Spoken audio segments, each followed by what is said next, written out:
جیسا کہ آپ جانتے ہیں بہت سے اولیاء اللہ عرفاء مجتہدین بڑے بڑے لوگ جو اس در پہ آتے رہے ہیں اور اس در سے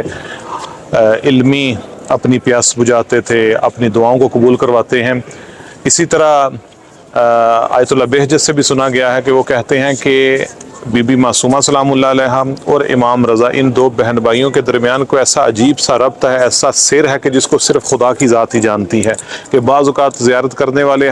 حرم امام رضا میں ہوتے ہیں لیکن اپنے آپ کو بی بی معصومہ کے حرم میں دیکھتے ہیں، بعض لوگ بی بی معصومہ کے حرم میں ہوتے ہیں اپنے آپ کو امام رضا کے حرم میں دیکھتے ہیں، اور حتیٰ کہ بعض اوقات لوگ امام رضا علیہ السلام جو کہ حجت خدا ہیں ان کے پاس دعا کے لیے جاتے ہیں لیکن امام اس کو اپنی ہمشیرہ یعنی کم کی طرف اس کو ریفر کر دیتے ہیں۔ اور اس کو سمجھنا بھی آسان نہیں۔ دیکھیے کہ جس طریقے کے ساتھ، جس طریقے سے یہ جو حدیث ہم نے سنی ہے کہ مولا علی علیہ الصلوۃ والسلام در ہیں